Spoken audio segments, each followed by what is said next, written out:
Hello there. I'm Gitte Madeleine, and this is not a standard leadership channel. I'm here to disrupt how you think about leadership because the old leadership model is broken, and you probably know it already. This episode is about that the inner drives the outer. I'm Gitte Madeleine, and I'm also the author of Energetic Leadership and the founder of the Energetic Leadership Model. And I've defined energetic leadership as strategic foresight, energy consciousness, and business transformation. So let's get started. I have worked in companies where everything looked completely right. The strategy, the products, the pricing, everything, the processes, everything looked perfect. But the real thing was that everything was not perfect because it didn't work.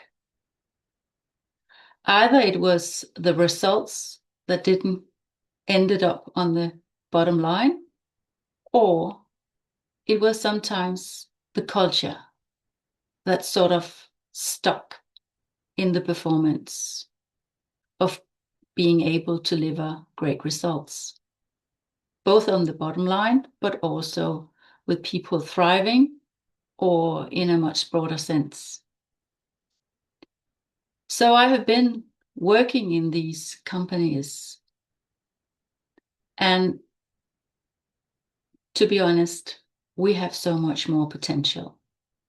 So this is what we're going to look at today, that the inner drives the outer. So today we're going to talk about four things.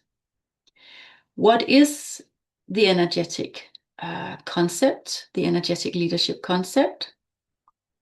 What is the inner and what is the outer? And how do you start your journey, not just as a human being, but also as an organization? So I will start by bringing my book to your attention, because the book is actually showing you the sign that I will talk about. It is the infinity sign. And the infinity sign is a sign just like two eights added together and with a heart in the middle. So why did I choose to pick two infinity signs and add them together and with a heart? Because that's what our life and everything is about.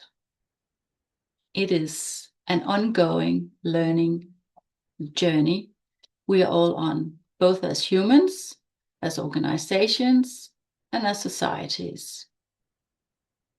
So the infinity sign, which is vertical, is about you and I. It's the human infinity sign, that we are here learning.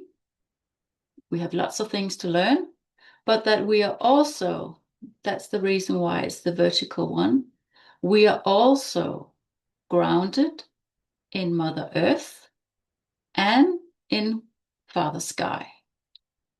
If we are not grounded both in the earth and in the sky, we will be floating around like a ship that doesn't know where it's going. So being grounded is not just a fancy personal development word. It is really that you are able to be who you are and why you thrive in what you are doing, both as a private person, but also as a professional being. And there's a lot of things we can do in order to be grounded, both on Earth, in Earth, and also in the universe or in the sky. And the horizontal infinity sign is what I also call the customer journey. So we start getting awareness of a product. We will go and look at it, maybe. We will buy it. We will use it. It might get broken. It could be a car. And we will have it serviced, and we will maybe have another breakdown, and we will fix that, and we will then maybe eventually buy a new car. So the horizontal infinity sign is like a process, a customer process, a company process. It could also be an employee process within a company. It could also be the process of a citizen in a country. So we are born and we have a life, and then it goes on, next generation. It's all intertwined with the heart, and the heart representing our relationship with ourselves, first and foremost, our relationship with others, in your family, your relatives, your friends, and also then your relationship with your workplace, with your local society.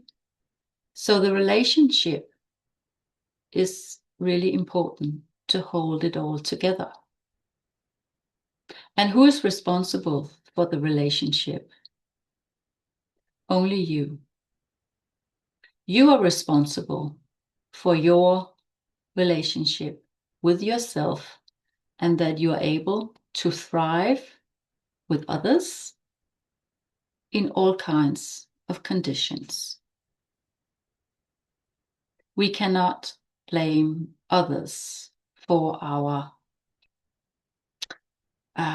you could say, weaknesses or our problems or our challenges or whatever. We are the ones who are going to sort them out.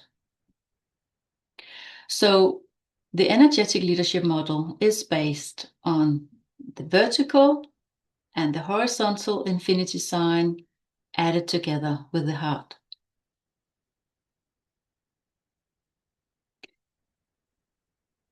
What is the inner part of it? What is the inner you? It is that you are able to, what I call, walk on 2 feet, or 2 legs, so that you are able to both use all your masculine power, all your drive, all your force in doing things, in getting things done, but you're also able to use your intuitive, your feminine energy, so that you are able to reflect, to also draw on your intuitive power, and that you are able to combine these both energies, but also skills, competences. When we do that, we become both whole as humans, but we will also be able to draw on our full potential. Instead of just using half of ourselves, we have so much power in our intuition. And if we lock down our intuition, we will only just use half of it, half of our potential. We need that other part to sort of be at peace with ourselves, but also to draw on both the peace, but also the creativity that comes out of being both able to do what we like to do, and but also what we're good at. And when we do that, we are actually healing our own selves, because we will be doing things that are relevant for us, for companies, for societies. If we are not using that full potential, we will only be doing half of it. What we have been doing until now, or at least for the last 400 years or something, we have been very determined as humankind. We should be kind, but we've forgotten to be kind. But we've been very determined in that performance, knowledge, the force in it was the right thing. And we've been able to make it fairly effective,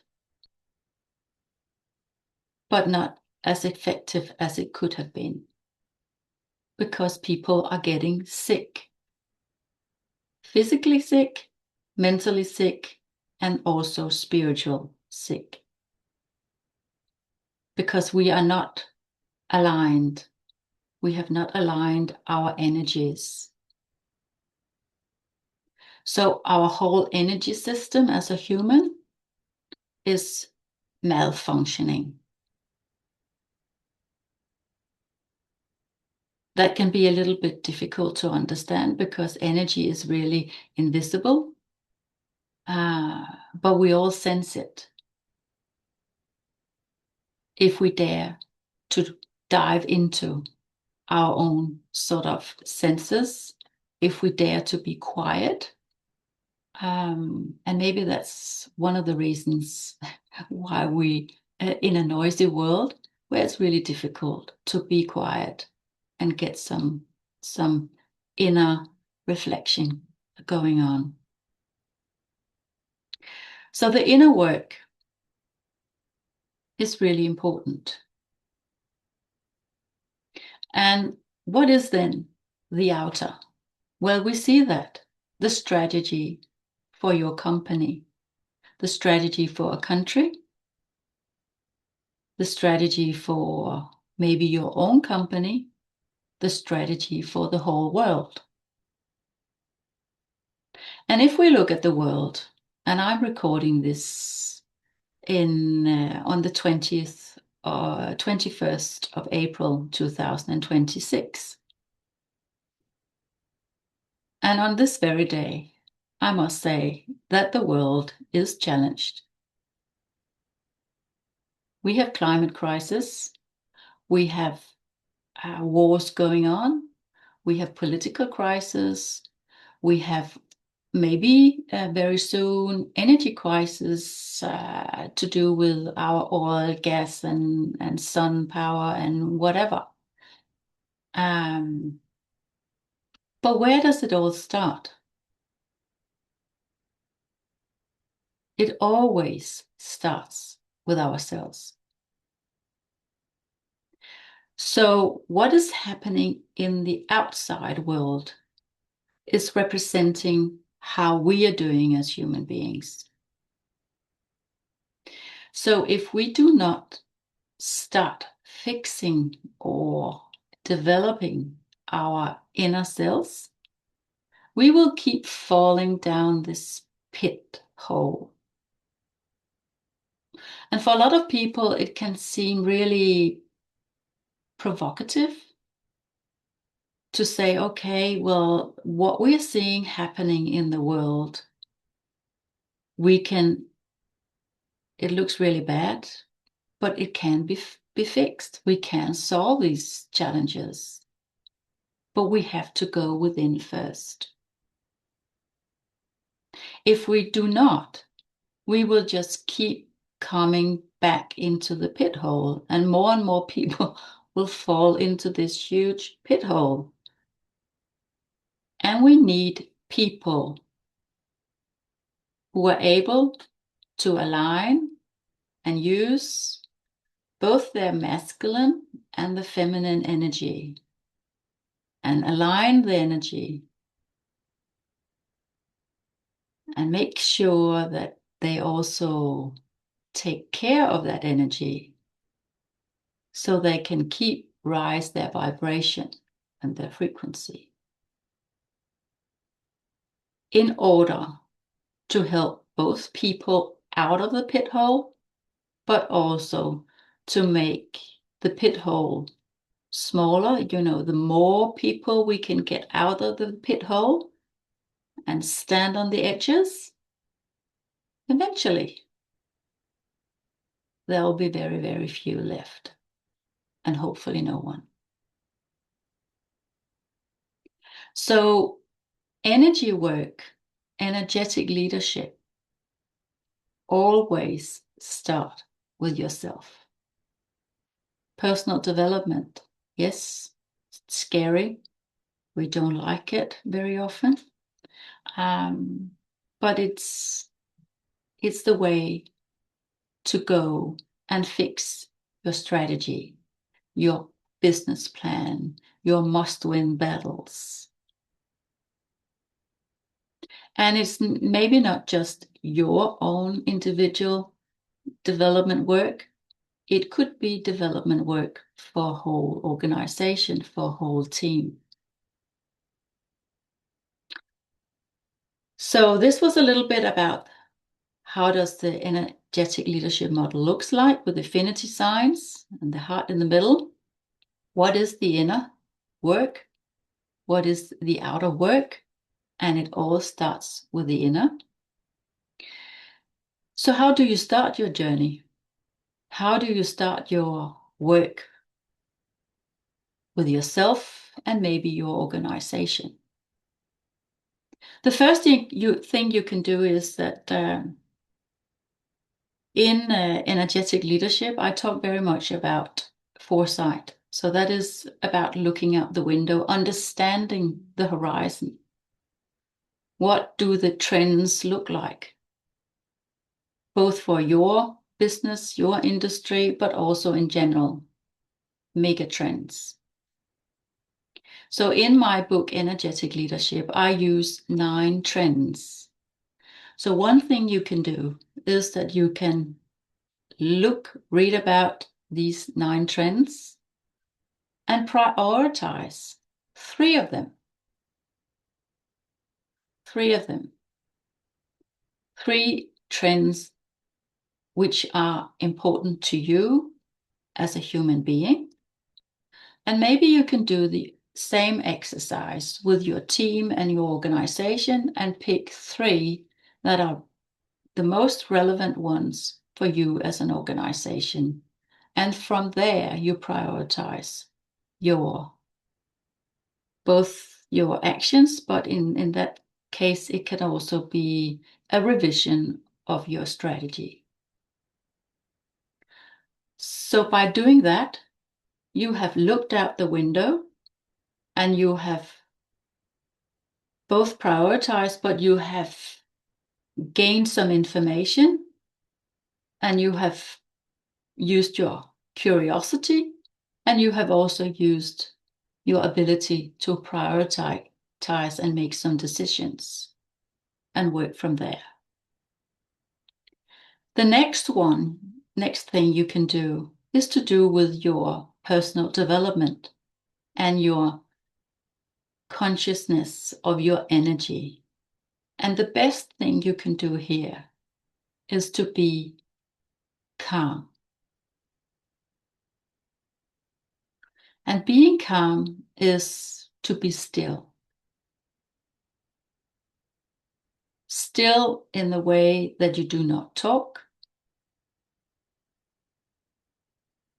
Maybe you need to go somewhere where you are alone. Maybe you need to go out in nature.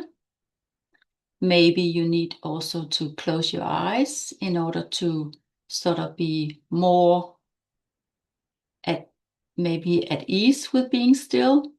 For some people, it can be really scary to close their eyes while they're still, unless they are asleep. But do try it for a couple, maybe of seconds to start with, but with a couple of minutes. Because the inner work is all down to having a calm nervous system. And none of us have truly a calm nervous system in this very, very noisy and unbalanced world of today. We might think we have because we have a lot of material uh, prosperity, you could say, outer prosperity,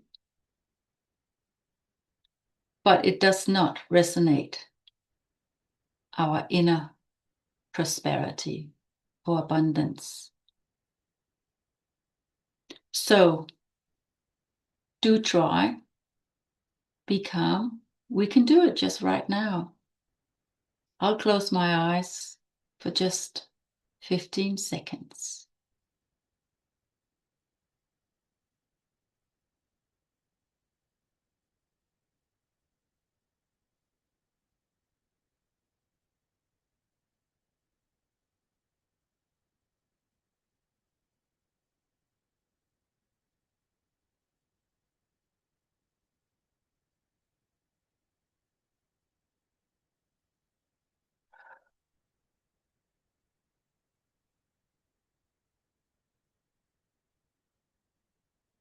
Maybe you sense sort of a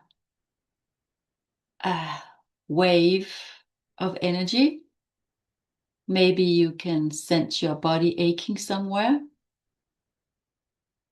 But when we are calm, when we're quiet, we will open to our intuition. And it will be much easier for you to make decisions. So maybe, just like with lots of other things that you like, you do them again and again and again, and they become part of you. So that was the second thing you can do. And the third thing is that you can be brave and maybe have some dialogue with your team or your organization. As I mentioned in the first one, you can talk about the trends. It is not dangerous to talk about something that is sort of out here, but you will be surprised when you present the trends for them. That will get them talking, and they will deliver gold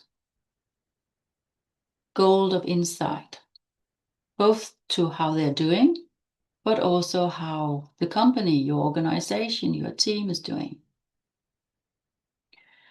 So try to be calm.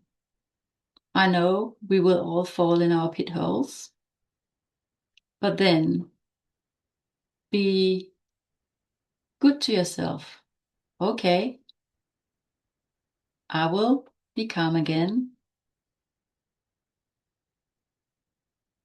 and talk nicely to yourself. This is not a competition.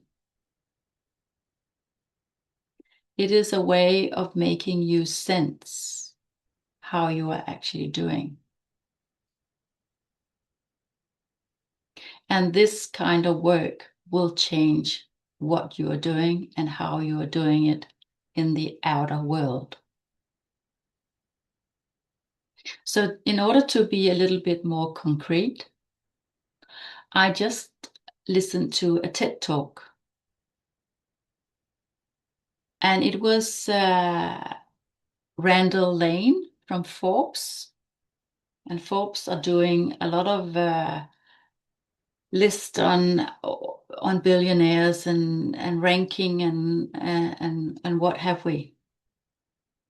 And in the US, I'm based here in Denmark. In the US, there's a lot of talk about billionaires and who is number one and how many billions and so forth. But the talk was about that these billionaires are not perceived very well. And how come is that? And maybe it was not to do with all their billions. So what Forbes have done is that they have just launched a new ranking, which they call True Net Worth. And it is about these people on the list are donating more than they have had as an income.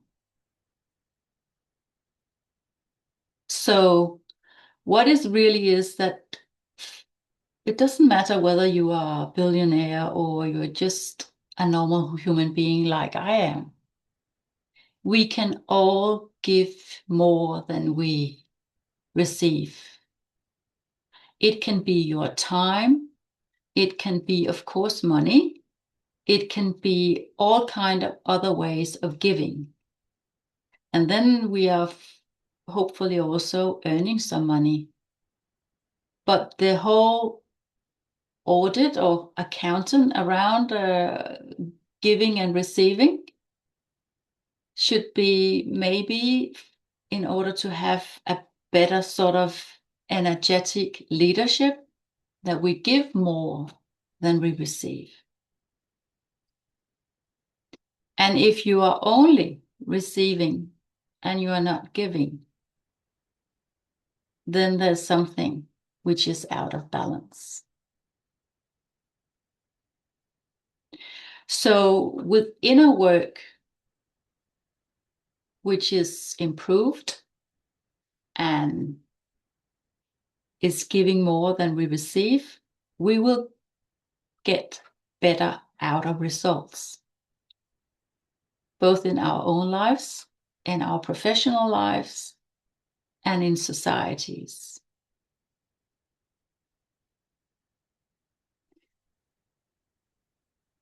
And you might think, why is she talking so slowly? One thing is that it is a way of calming your nervous system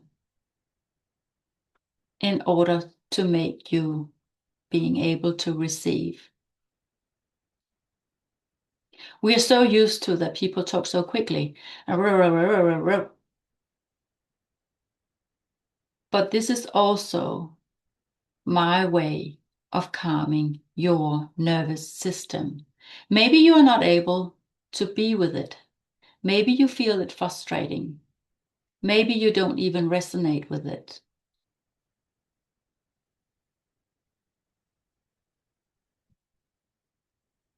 Or maybe you will come back and listen to this episode another day when you are more present, where your inner work has become more balanced.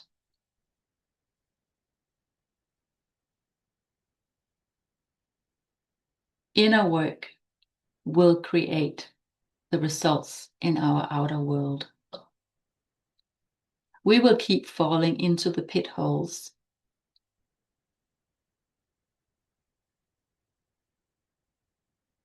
But I am sure about that we will all come out of the pit hole. There will be people helping others getting out of the pit holes. And this is what this leadership channel is about. So if this in any way resonated with you or made you think or made you feel something, that was the whole idea, the whole purpose of it. Because what happens is that energy moves our attention. And this is why we're here. Maybe you could listen to me talking or another person or another, maybe a TED talk or whatever.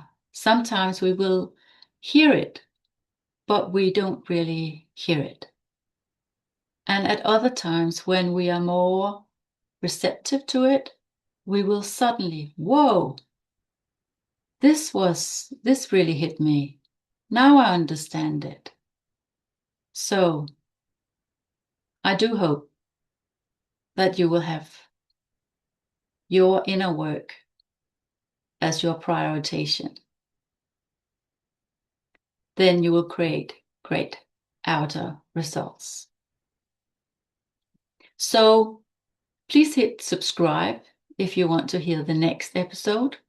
Or maybe you would like to share it with your colleague, with your boss, or your friends, and have a dialogue about that the inner work drives the outer. You can find my book, Energetic Leadership, and other kinds of resources, also a free workbook if you're interested, and ways of working with me on energeticleadership.eu. You will find all the information in the description below. Until next time, do lead with energy.